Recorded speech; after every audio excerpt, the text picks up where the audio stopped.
Budeme potrebovať gravírovačku, gravírovacie, vrtacie a brúsiace nastavce, gumu, ceruzku, brúsny papier, kábel a samozrejme drevo. Telefón a jeho detaily si obkreslíme na drevo.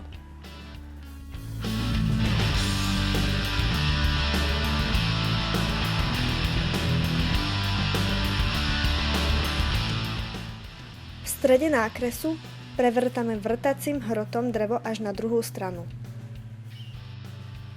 Teraz gravírovacím hrotom vyhlbíme miesto, kde bude telefón sedieť.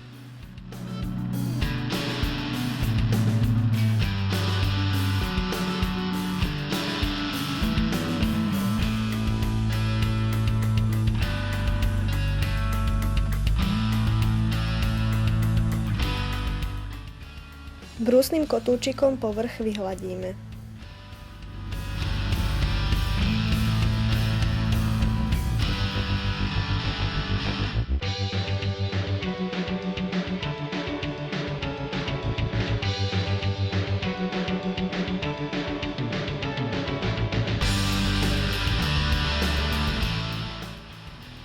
Aby sme mali dolnú časť úplne hladkú, vezmeme si gravírovací nástavec a zbytočné časti odstránime.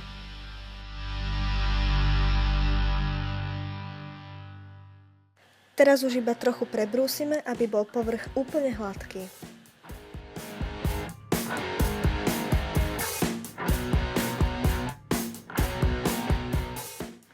Vezmeme si vrtací hrot a prevrtame miesto pre nabíjačku.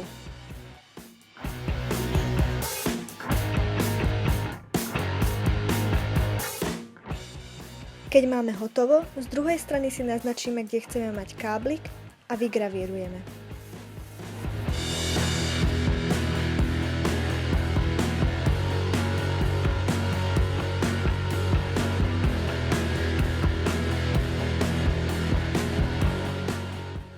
Po zapojení káblika je dokovacia stanica plne funkčná. Dúfam, že sa vám toto video páčilo, ak áno, dajte like, napíšte niečo do komentárov a prihláste sa na odber, aby ste vždy vedeli, čo je nové. Ďakujem pekne za pozretie. Ahojte!